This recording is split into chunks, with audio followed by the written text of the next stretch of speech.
നമസ്കാരം. ഇൻഫർമേഷൻ മീഡിയയുടെ പുതിയൊരു വീഡിയോസിലേക്ക് എല്ലാ കൂട്ടുകാർക്കും ഒരിക്കൽ കൂടി സ്വാഗതം. ഇന്നും 2 ദിവസങ്ങൾക്കപ്പുറവും പഞ്ചായത്ത് ഇലക്ഷൻ നടക്കുകയാണ്. 2 ഘട്ടങ്ങളിലായിട്ടാണ് കേരളത്തിൽ പഞ്ചായത്ത് ഇലക്ഷൻ നടക്കുന്നത്. ഇലക്ഷന് പോകുന്നതിന് മുമ്പായി തന്നെ നമ്മൾ എന്തെല്ലാം കാര്യങ്ങൾ ശ്രദ്ധിക്കണം, എങ്ങനെയാണ് വോട്ട് രേഖപ്പെടുത്തേണ്ടത്, വോട്ട് ചെയ്യാൻ പോകുമ്പോൾ എന്തെല്ലാം രേഖകൾ നമുക്ക് ഹാജരാക്കാം, രാഷ്ട്രീയ പാർട്ടികൾ തരുന്ന സ്ലിപ്പുകൾ നമ്മൾ ബൂത്തിൽ കയറ്റാൻ സാധിക്കുമോ എന്നതിനെക്കുറിച്ചുമെല്ലാം വളരെ വിശദമായി നോക്കാം.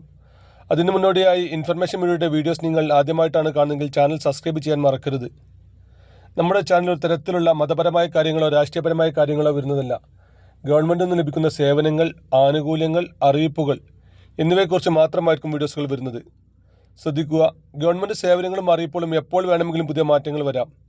നിങ്ങൾക്ക് ഏറ്റവും പുതിയ അറിയിപ്പുകൾ ലഭിക്കാൻ ചാനൽ സബ്സ്ക്രൈബ് ചെയ്ത് തൊട്ടടുത്തുള്ള ബെല്ലൈക്കൺ കൂടി ക്ലിക്ക് ചെയ്യുക.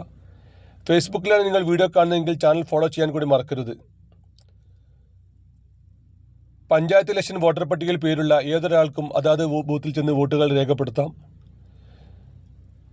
ഇന്നും 2 ദിവസങ്ങൾക്കപ്പുറം നടക്കുന്ന ഇലക്ഷനിൽ നിങ്ങൾക്ക് ഏത് ബൂത്തിലാണോ വോട്ടുള്ളത് ആ ബൂത്തിൽ നിങ്ങൾ രാവിലെ 7 മണി മുതൽ വൈകിട്ട് 6 മണി വരെയുള്ള ഏത് സമയത്തും നിങ്ങൾക്ക് വോട്ട് ചെയ്യാൻ സാധിക്കും.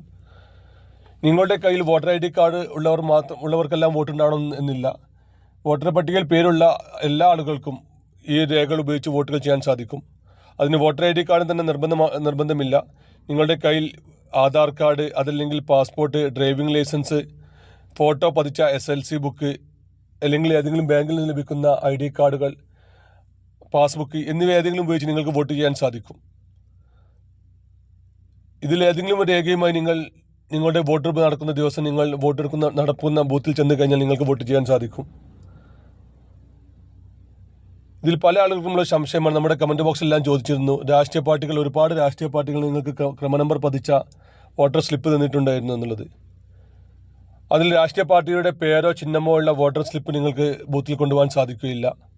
അതുപോലെ തന്നെ മറ്റു കളറുകളിലുള്ള വോട്ടർ സ്ലിപ്പ് നിങ്ങൾക്ക് കൊണ്ടുപോകാൻ സാധിക്കുകയില്ല. വെള്ള നിറത്തിലുള്ള കറുത്ത മഷി കൊണ്ട് എഴുതിയ സ്ലിപ്പുകളാണ് നിങ്ങൾക്ക് ഉപയോഗിക്കേണ്ടത്. ആ സ്ലിപ്പുകൾ നിങ്ങളെ കൈവശമില്ലെങ്കിൽ നിങ്ങളുടെ വോട്ട് ചെയ്യുന്ന ദിവസം നിങ്ങൾ ചെന്ന് കഴിഞ്ഞാൽ നിങ്ങളുടെ BLO അവിടെ ഉണ്ടാകും. BLO നിങ്ങൾക്ക് ആ സ്ലിപ്പുകൾ തരും. ആ സ്ലിപ്പുകൾ ഉപയോഗിച്ച് നിങ്ങൾ വോട്ട് ചെയ്യാം. അതല്ലെങ്കിൽ നിങ്ങളുടെ ഫോണിലെ കയ്യിൽ ആ സ്ലിപ്പുകൾ ഉണ്ടായാലും മതിയാകും. ഈ സ്ലിപ്പ് കൊണ്ട് ഉദ്ദേശിക്കുന്നത് നിങ്ങളുടെ വോട്ടർ പട്ടികയിലൂടെ നിങ്ങളുടെ ക്രമനമ്പർ എത്രയാണെന്ന് പെട്ടെന്ന് കണ്ടെത്തുവാൻ വേണ്ടി മാത്രമുള്ളതാണ്. ആ ക്രമനമ്പർ പെട്ടെന്ന് കണ്ടെത്താൻ വേണ്ടി മാത്രമാണ് ഈ സ്ലിപ്പുകൾ ഉപയോഗിക്കുന്നത്. അതുകൊണ്ട് തന്നെ സ്ലിപ്പുകൾ വേണമെന്ന് നിർബന്ധമില്ല. നിങ്ങളുടെ വോട്ടർ പട്ടികയിലെ ക്രമനമ്പർ നിങ്ങൾക്ക് അറിഞ്ഞാലും മാത്രം മതിയാകും. വോട്ട് ചെയ്യാൻ പോകുമ്പോൾ നിങ്ങൾ ആദ്യമായി തന്നെ അവിടെ ബൂത്തിൽ എത്തിയതിനു ശേഷം ക്യൂ പാലിക്കുക.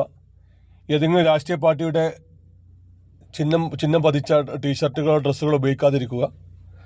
അതിനുശേഷം നിങ്ങളുടെ ID കാർഡും മറ്റു കാര്യങ്ങളും പരിശോധിച്ചതിന് ശേഷം നിങ്ങളുടെ സുരക്ഷാ ഉദ്യോഗസ്ഥൻ നിങ്ങളുടെ ബൂത്തിലേക്ക് അകത്തേക്ക് പ്രവേശിപ്പിക്കും. അതിനുശേഷം നിങ്ങളുടെ ക്രമനമ്പറും ചെക്ക് ചെയ്തതിന് ശേഷം അവിടെയുള്ള ഉദ്യോഗസ്ഥൻ അത് ഉറക്കെ പറയും.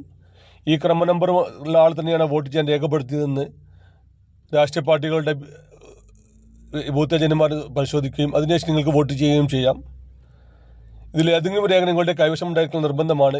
എങ്കിൽ മാത്രമായിരിക്കും നിങ്ങൾക്ക് വോട്ട് ചെയ്യാൻ സാധിക്കുക. അതുപോലെ തന്നെ പ്രവാസി വോട്ടറായി രജിസ്റ്റർ ചെയ്ത ആളുകൾക്ക് വോട്ട് ചെയ്യാൻ ഒറിജിനൽ പാസ്പോർട്ട് തന്നെ നിർബന്ധമാണ്. ഒറിജിനൽ പാസ്പോർട്ടുമായി നിങ്ങൾക്ക് ബൂത്തിൽ ചെന്ന് കഴിഞ്ഞാൽ നിങ്ങൾക്ക് വോട്ട് ചെയ്യാൻ സാധിക്കും. പഞ്ചായത്ത് ഇലക്ഷൻ നടക്കുന്ന പഞ്ചായത്തിൻ്റെ പരിധിയിൽപ്പെട്ട സ്ഥലത്ത് 3 വോട്ടുകളാണ് ഉണ്ടായിരിക്കുക. ഒന്ന് പഞ്ചായത്തിലേക്കും, ഒന്ന് ബ്ലോക്ക് പഞ്ചായത്തിലേക്കും, ഒന്ന് ജില്ലാ പഞ്ചായത്തിലേക്കുമായി 3 മെഷീനുകൾ ഉണ്ടായിരിക്കും. ഇതിൽ മൂന്നിലും വോട്ട് രേഖപ്പെടുത്തി കഴിഞ്ഞാൽ അവസാനം നിങ്ങൾക്കൊരു ബീപ്പ് ശബ്ദം കേൾക്കുകയും നിങ്ങളുടെ വോട്ട് രേഖപ്പെടുത്തിയെന്ന് നിങ്ങൾക്ക് മനസ്സിലാക്കാം. കോർപ്പറേഷൻ, മുനിസിപ്പാലിറ്റി പരിധിയിൽപ്പെട്ട ആളുകൾക്ക് 1 വോട്ട് മാത്രമായിരിക്കും ഉണ്ടായിരിക്കും. അതുപോലെ തന്നെ ഇപ്രാവശ്യം VVPAT മെഷീൻ ഉണ്ടായിരിക്കും എന്നതല്ല. അതുപോലെ തന്നെ നോട്ടേക്ക് വോട്ട് ചെയ്യാനും സാധിക്കുകയില്ല. ഇങ്ങനെയുള്ള കാര്യങ്ങളെല്ലാം ശ്രദ്ധിച്ച് വോട്ടുകൾ ചെയ്യുക. നമ്മുടെ പ്രദേശത്ത് ആരാണോ നല്ല ആളുകൾ അവർക്ക് വേണ്ടി മാത്രം വോട്ട് ചെയ്യാൻ ശ്രദ്ധിക്കുക. വീഡിയോ ഇഷ്ടപ്പെട്ടെന്ന് കരുതുന്നു.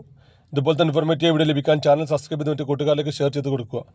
നമുക്കൊരു പുതിയ വീഡിയോസുമായി കാണാം. അതുവരേക്കും എല്ലാ കൂട്ടുകാർക്കും നന്ദി, നമസ്കാരം.